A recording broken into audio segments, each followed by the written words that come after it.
Thousands of Rutgers University faculty are on strike, and it is wonderful to see, including the fact that there are even politicians that are in support of this, at least the one representing the area, and I'll show you what he said, which surprised me for a sitting Democrat. You don't normally see strong pro-union statements from people like this, but also the support you're seeing from those that are not even part of this union, but are also protesting their work in support of what is happening here. So I'm going to go over this story, show you some clips, and I want to give a lot of credit here to Common Dreams. So I often quote their work.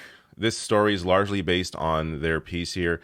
I have given the money before. See the donate button here. I have donated. I think if you can, you should also donate. They're a great resource for sort of day-to-day news and what is happening, while a place like Lever News is also a great place to give your money to if you can afford it. Lever News does great investigative reporting. Common Dreams does great day-to-day reporting. So I just want to give them credit here because they do a lot of fantastic work that I often rely on for my stories.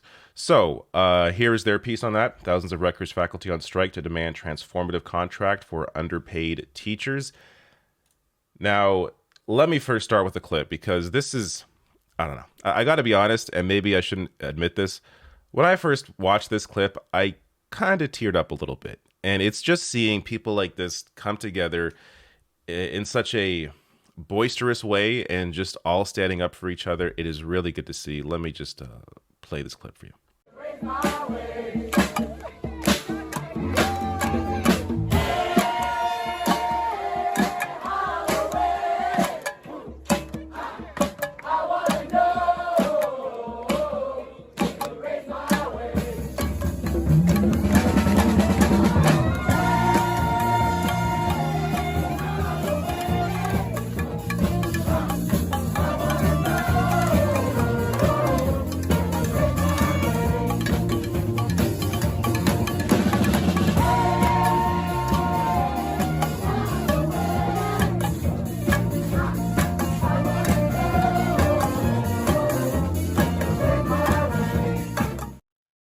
I absolutely love it. Love it so much. It's so wonderful. And Eric Blanc here, another great person to follow that is in fact a assistant professor at Rutgers Labor Studies. So he is engaged in this fight and does also great tweets about labor as well. Now, a little more on this. So the work stoppage was announced Sunday and includes about 9,000 union members at the public university who are represented by Rutgers American Association of University Professors, American Federation of Teachers, Rutgers Adjunct Faculty Union, and AAUP Biomedical and Health Sciences of New Jersey.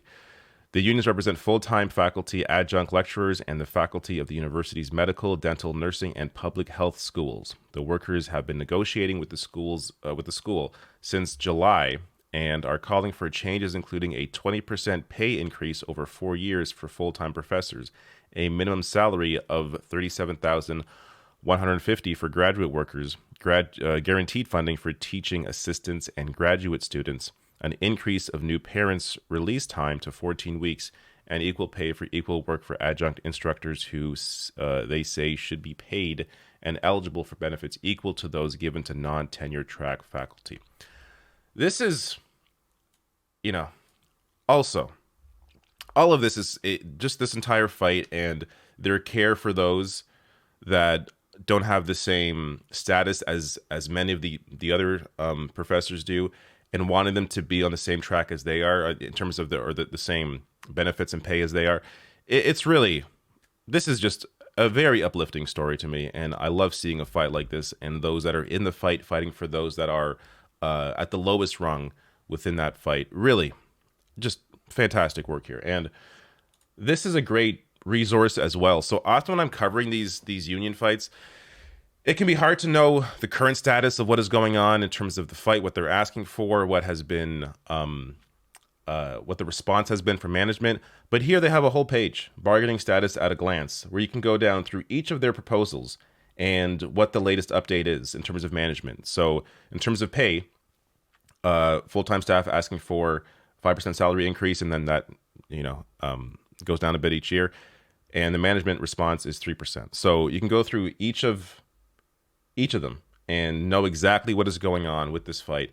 I often can't find resources like this when it comes to other fights, so it's really good to see that this is all very clear. And when we get to what Rutgers can afford, they can afford this.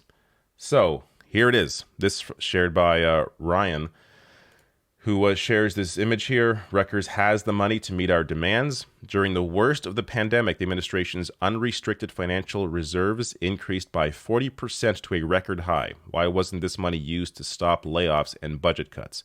So you can see here, 20 to 2021, 818.6 million.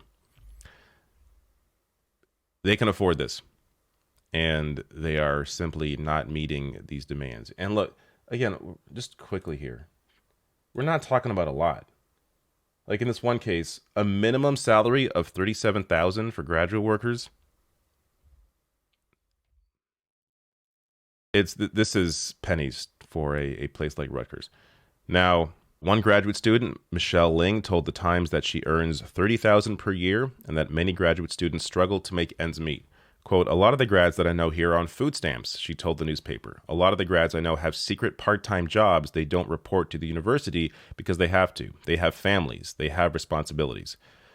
So we're talking about not much more than 30 grand a year here. And the struggle that this faculty is going through is clear. Now, here's another video, because I love these videos. So this one is shared by the AAUP. Check this one out. So let's see if we can send them a message. So I'm going to say no contract, and you all are going to say no peace.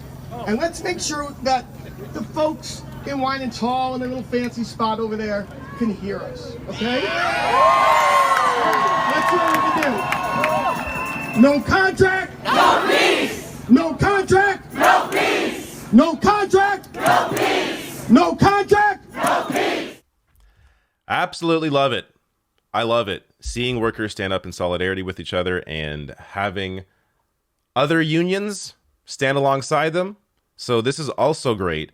From Michael Reagan here, I'm hearing news from the union this morning that construction workers in New Brunswick campus are honoring our strike. They will stop work at Zimmerly until there is a resolution. So I guess there's a construction project going on there, and they are refusing to work until there's a resolution to this union fight.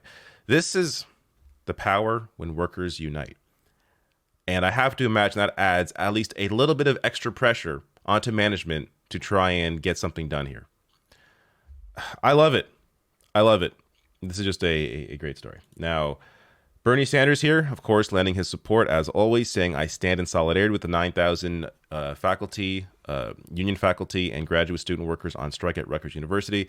These workers deserve a good contract with fair pay and benefits now. And there's also Frank Pallone.